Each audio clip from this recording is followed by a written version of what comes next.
Color popping is a popular technique, and this is where we start with a black and white image and then we reveal different parts of that image and bring back the color detail.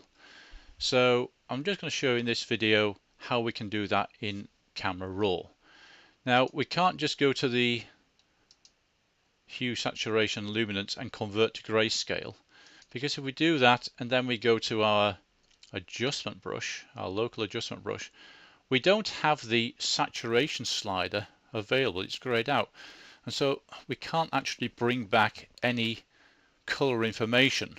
We can of course paint onto the image and paint it different colors in, but we can't reveal the underlying color data. So I'll just go back and we'll get rid of the convert to grayscale. But still in the HSL grayscale menu, what I'm going to do is go to the saturation slider, and then we'll drag all of the sliders to the left, selectively removing each of the colors. And of course this is one way of bringing back certain colors.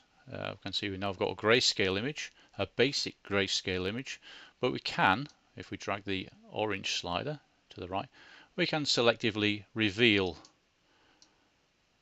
different colors. But of course this is to the entire image. It might not be what we're actually after. So we'll have all those to the left, and to emphasize various areas like we did in the previous video, we can go to the luminance slider, and then we know that the blue sky is up here. If we wish to emphasize the blue, make that darker, all we've got to do is drag the luminance blue slider to the left. We've got greens here, so to make them brighter we just drag those to the right, and if we wish to do the same thing to the orange and make them darker, just drag the orange slider. So we do have the ability within this technique to emphasize different underlying color brightness values in our monochrome conversion.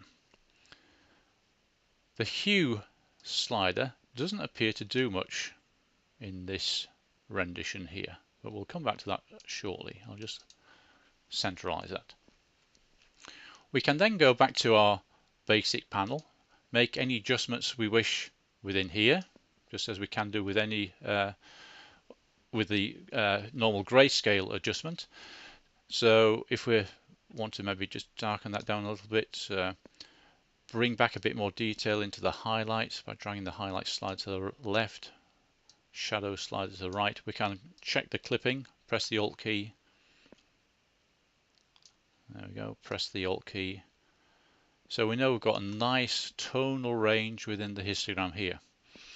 Now, to apply this color popping technique, we can now go to the adjustment brush, and we now have the saturation slider available.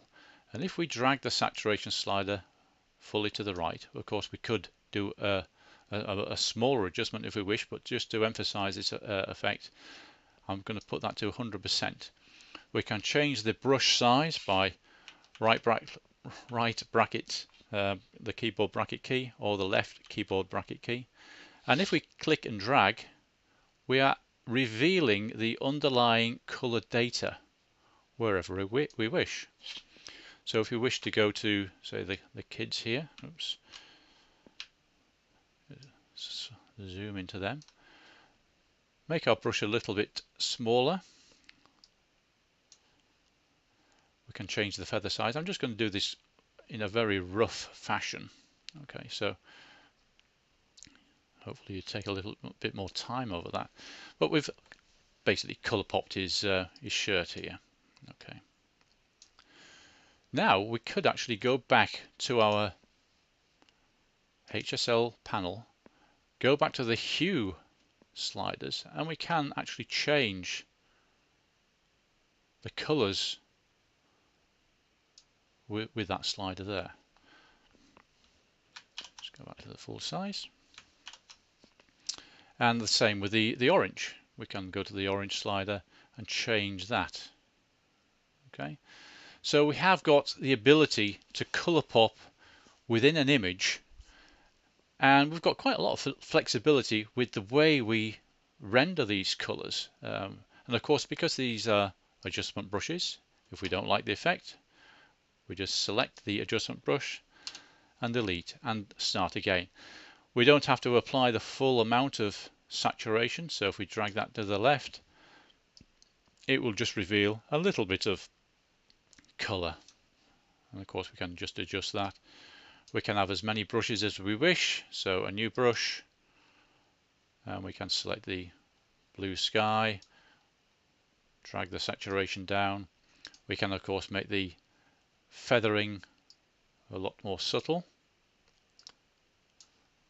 Okay, so we can do all sorts of treatments, color popping treatments to the image if you so wish.